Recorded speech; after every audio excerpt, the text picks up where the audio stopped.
राजा भोज पूरे राज्य में अपने न्याय, बहादुरी और सहिष्णुता के लिए प्रसिद्ध थे। उनकी प्रजा भी उनसे बहुत खुश थी।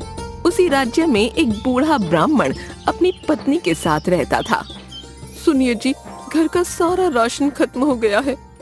अब मैं क्या कर सकता हूँ वसुंधरा? मेरे शरीर में अब इतनी ताकत नहीं बची कि मैं कुछ काम कर सकूं। आप किसी से थोड़ा धन उधार ले लीजिए। मुझे कौन उधार देगा? अगर किसी ने दे भी दिया तो मैं उसका उधार कैसे चुका पाऊंगा? अब तो लोगों ने भी पूजा हवन आदि के लिए मुझे बुलाना बंद कर दिया है। क्यों ना आप राजा भोज से मदद मांगे? ये क्या कह रही हो वसुंधरा? मैं सही बोल रही हूँ जी। मुझे पूरी उम्मीद है राजा भोज हमारी सहायता जरूर करेंगे। वैसे तुम बोल तो सही रही हो। राजा भोज जैसे नेक दिल राजा हमारी सहायता जरूर करेंगे। ठीक है वसुंधरा, मैं कल सुबह ही राजा भोज के महल जाऊंगा।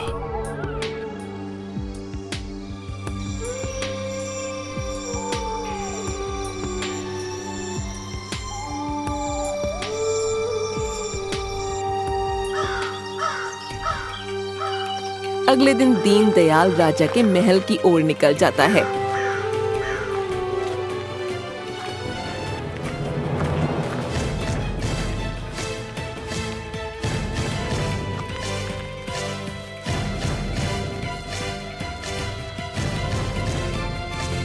प्रणाम महाराज। प्रणाम साधु महाराज। बताइए, मैं आपकी कैसे सहायता कर सकता हूँ? महाराज, मेरी कोई संतान नहीं है। मैं पूजा पाठ करके अपना घर चलाता हूँ। फिर ब्राह्मण दीनदयाल राजा भोज को सारी बात बताता है। महाराज, अब स्थिति ऐसी है कि मेरे घर में खाने को एक दाना भी नहीं है। आप चिंता मत करिए साधु महाराज, मैं अभी आपकी परेशानी खत्म कर देता हूँ। मंत्री जी, इन साधु महाराज को राजकोष से 100 सोने की मुद्राएं दे दीजिए। जी महाराज, जैसी आपकी आज्ञा। महाराज, आप महान हैं। अभी तक आपके न्याय और दरियादिली के बारे में सिर्फ सुना था, आज देख भी लिया। नहीं साधु महाराज, ये तो मेरा सौभाग्य है कि मुझे आपकी सेवा करने का अवसर मिला। फिर मंत्री दीनदयाल को सोने की मुद्रा देता है। वो मुद्रा लेकर ब्राह्मण खुशी खुशी अपने घर आ जाता है।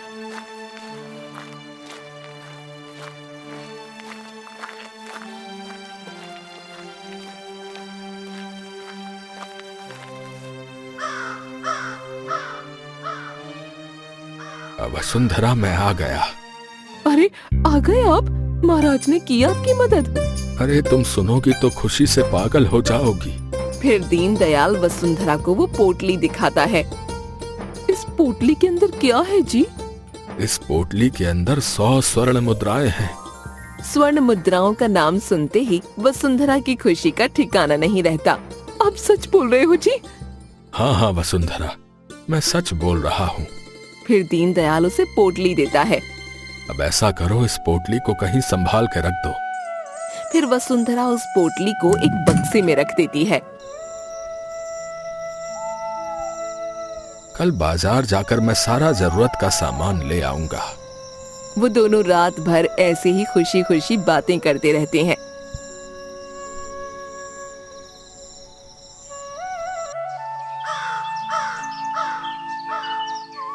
वसुंधरा, ऐसा करो, मुझे सोने की कुछ मुद्राएं दे दो।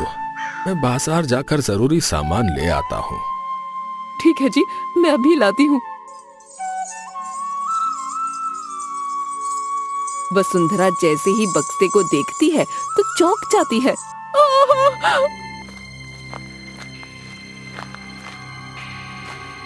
क्या हो गया वसुंधरा?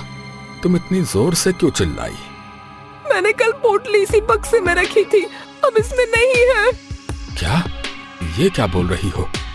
तुम थोड़ा अच्छे से देखो। मैंने बहुत अच्छे से देख लिया जी, लेकिन पोटली कहीं नहीं है। भाग्यवान, कहीं ऐसा तो नहीं कि कोई चुरा कर ले गया हो? ऐसा कैसे हो सकता है जी? कल रात मैंने दरवाजे तो अच्छे से बंद किए थे। उस पोटली के गायब हो जाने से दोनों बहुत घबरा जाते हैं। अब हम क्या करें? हमारी स्थिति तो पहले जैसी हो गई। मुझे लगता है आपको राजा भोज से मदद मांगनी चाहिए। आप जाकर उन्हें सारी बात बता देना। मुझे उम्मीद है कि वो आपको निराश न करेंगे। हाँ, शायद तुम ठीक बोल रही हो। मुझे महाराज के पास जाना चाहिए। अब वही हमारी समस्या का हल करेंगे। इतना बोलकर दीनदयाल महल की ओर निकल जाता है।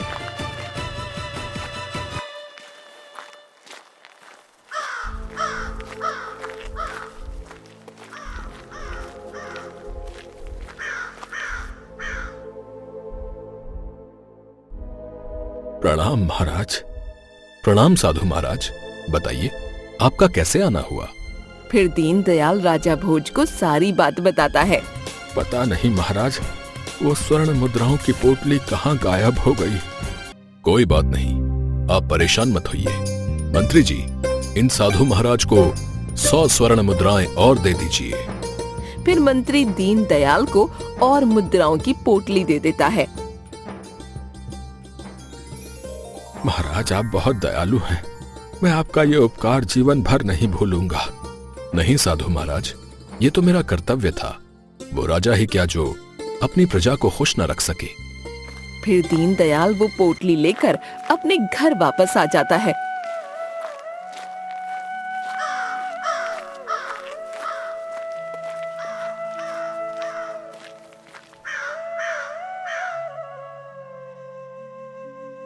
क्या हुआ जी, महाराज ने आपकी बात मानी? हाँ वसुंधरा, राजा भोज ने मुझे 100 स्वर्ण मुद्राएं और दी हैं। सच में राजा भोज जैसा राजा इस संसार में कोई नहीं हो सकता। हाँ भाग्यवान, तुमने सही कहा। इस बार इस पोटली को संभाल कर रखना। फिर वसुंधरा उस पोटली को बक्से में रख देती है और उस पर एक ताला लगा देती है। रात को जब वो दोनों सो रहे थे, तभी दीनदयाल को एक सपना आता है। उठो दीनदयाल, जल्दी उठो। अरे महाराज, आप यहाँ? हाँ दीनदयाल, जल्दी उठो, मुझे तुमसे एक जरूरी काम है। खबर कर दी होती महाराज, मैं खुद आ जाता। परिस्थिति ही ऐसी बन गई है कि मुझे खुद ही आना पड़ा। जी महाराज, बताइए मैं आपकी क्या सहायता कर सकता हूँ? दीनदयाल, राज्य पर बहुत बड़ा संकट आ गया है। क्या तुम मुझे वो स्वर्ण मुद्राएं वापस लौटा सकते हो? राजा भोज की बात सुनकर दीनदयाल सोच में पड़ जाता है। क्या हुआ दीनदयाल, क्या तुम मुझे मुद्राएं लौटाना नहीं चाहते? नहीं नहीं महाराज, अगर राज्य की भलाई इसी में है तो मैं आपको वो मुद्राएं अवश्य ही लौटाऊंगा।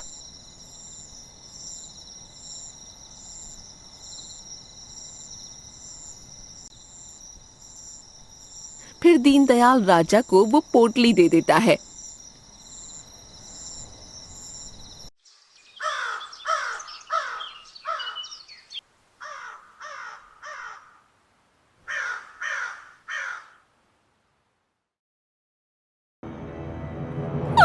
नहीं, ये नहीं हो सकता। क्या हो गया वसुंधरा, तुम ऐसे क्यों चिल्ला रही हो? और क्या नहीं हो सकता? हमारी स्वर्ण मुद्राएं फिर से गायब हो गईं। नहीं नहीं, वो मुद्राएं गायब नहीं हुई हैं। वो मुद्राएं तो मैंने राजा भोज को दी हैं। ब्राह्मण की ये बात सुनकर वसुंधरा चौंक जाती है। ये क्या बोल रहे हो जी आप? वो क्या है ना, कल रात महाराज आए थे। वो बोल रहे थे कि राज्य पर एक बड़ा संकट आया है, इसलिए मैंने उन्हें वो मुद्राएं दे दी। लेकिन कल रात तो यहाँ कोई नहीं आया, और वैसे भी उस बक्से की चाबी तो मेरे पास है, तो फिर आपने वो पोटली निकाली कैसे? वसुंधरा की ये बात सुनकर दीनदयाल सोच में पड़ जाता है। ये सब क्या हो रहा है वसुंधरा?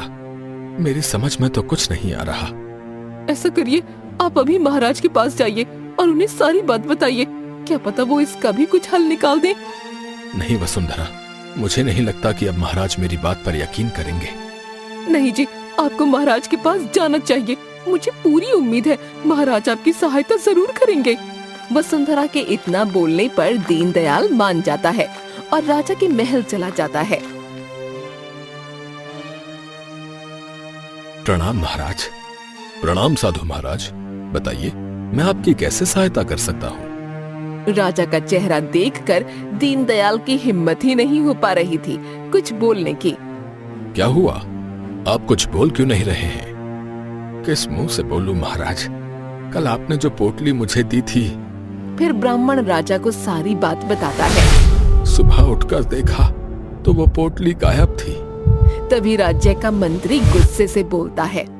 महाराज, ये ढोंगी झूठ बोल रहा है। जरूर इसके मन में सोने की मुद्राओं का लालच पैदा हो गया है। नहीं महाराज, मैं एक ब्राह्मण हूँ और एक सच्चा ब्राह्मण कभी झूठ नहीं बोलता। राजा भोज को उसकी बातें ठीक लगती हैं। ठीक है, हम आपको और स्वर्ण मुद्राएं देते हैं। मंत्री जी, इन्हें और मुद्राएं दी जाएं। सोने की मुद्राएं लेकर ब्राह्मण खुशी खुशी वहां से चला जाता है। महाराज, ये आपने क्या किया? मुझे लगता है ये ब्राह्मण लालची हो गया है। नहीं मंत्री जी, हमें किसी के बारे में ऐसे अनुमान नहीं लगाना चाहिए। आज रात मैं स्वयं जाकर देखूंगा कि वो ब्राह्मण सच बोल रहे हैं या झूठ। रात होते ही राजा खिड़की से ब्राह्मण के घर में नजर रखता है। राजा देखता है कि उसी का एक हमशक्ल वो पोटली लेकर जा रहा होता है। रुक जाओ, कौन हो तुम बहरूपिये, और इन मुद्राओं को कहां ले जा रहे हो? राजा, मैं इस साधु को इसके कर्मों का फल देने आया हूं। तुम्हारा क्या अर्थ है, साफ साफ बताओ। राजा, पिछले जन्म में इस ब्राह्मण ने जो बुरे कर्म किए हैं, इस जन्म में इसे उन्हीं कर्मों का फल मिल रहा है। इसके नसीब में सुख नहीं है, इसीलिए मैं ये स्वर्ण मुद्राएं ले जा रहा हूं। क्या इन सब से बचने का कोई उपाय नहीं है? नहीं राजा, कर्मों के फल से कोई नहीं बच सकता, स्वयं तुम भी नहीं। तुम्हें भी जल्दी ही तुम्हारे कर्मों का फल मिलने वाला है। इतना कहकर वो व्यक्ति गायब हो जाता है।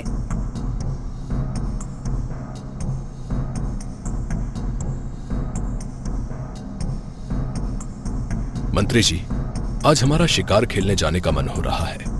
जैसे आपकी इच्छा महाराज, मैं अभी शिकार खेलने का प्रबंध करता हूँ। राजा अपने घोड़े पर बैठकर शिकार की खोज कर रहा होता है, लेकिन उसे कोई शिकार नहीं मिल रहा होता। मंत्री जी, लगता है हमें जंगल के और अंदर चलना चाहिए, वहीं हमें कोई शिकार मिल सकता है। क्षमा करें महाराज, पर अंदर जाना खतरनाक हो सकता है। मंत्री इतना बोल ही रहा होता है कि इतने में राजा अपने घोड़े को लेकर आगे निकल जाता है। राजा अपने घोड़े के साथ अपने राज्य की सीमा से आगे निकल जाता है।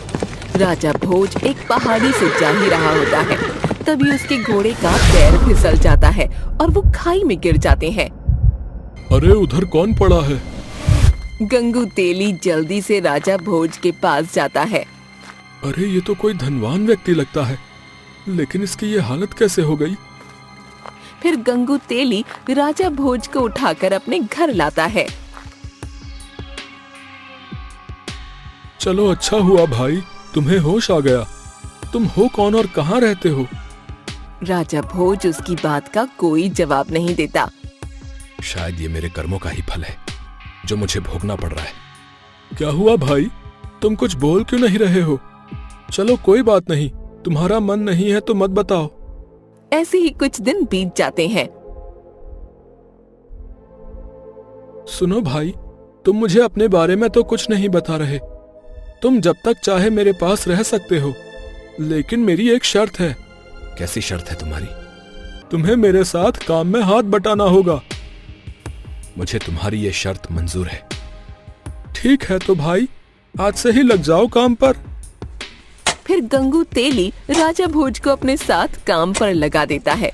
वो राजा से कोल्हू के बैल की तरह काम कराता। ऐसे ही कुछ दिन बीतते हैं। एक दिन राजा काम करता करता स्वाभाविक ही गुनगुनाने लगता है। राजा की मधुर आवाज सुनकर लोगों की भीड़ लग जाती है। अरे वाह, तुम कितना अच्छा गाते हो भाई। हाँ भाई, तुमने सही कहा, कितनी मधुर आवाज है इसकी। अरे भाई गंगू, तेरा साथी तो बड़ा प्रतिभाशाली है। उस व्यक्ति की बात सुनकर गंगू कुछ सोचने लगता है। यह कोई आम आदमी नहीं है, जरूर ये किसी बड़े घराने का है। क्या हुआ भाई, तुम किस सोच में पड़ गए? कुछ नहीं भाई, मैं भी यही सोच रहा था कि मेरा साथी कितना अच्छा गाता है। अरे भाई, तुमने सुना है क्या? राजा विक्रम अपने महल में एक प्रतियोगिता करवा रहे हैं। कैसी प्रतियोगिता भाई? जो भी उनके दरबार में सबसे अच्छा गीत सुनाएगा, वो अपनी पुत्री का विवाह उससे कर देंगे। क्यों ना मैं इसे भेज दूं? क्या पता ये प्रतियोगिता जीत जाए। ऐसा सोचकर गंगू राजा भोज से बोलता है। सुनो भाई, मैं चाहता हूँ कि तुम इस प्रतियोगिता में भाग लो। राजा भोज हाँ में सिर हिला देता है। ठीक है, तो तुम तैयारी करो, मैं तुम्हें प्रतियोगिता के दिन राजमहल ले जाऊंगा। देखते ही देखते प्रतियोगिता का दिन आता है। महल में बहुत सारे विद्वान बैठे हुए थे। बारी बारी सभी लोग राजा को अपना अपना गीत सुनाते हैं। बताओ पुत्री, तुम्हें इनमें से किस महापुरुष का गीत सबसे अधिक पसंद आया? किसी का भी गीत पसंद नहीं आया पिताजी। क्या इतने विद्वानों में तुम्हें एक भी पसंद नहीं आया? नहीं पिताजी, मुझे इनमें से किसी का गीत पसंद नहीं आया।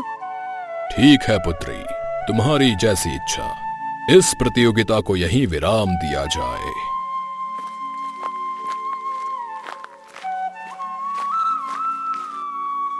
रुकिए महाराज, अभी मेरा एक साथी बचा है। राजा विक्रम जैसे ही राजा भोज की ओर देखता है तो उसके कपड़े देखकर मामूली आदमी समझ बैठता है।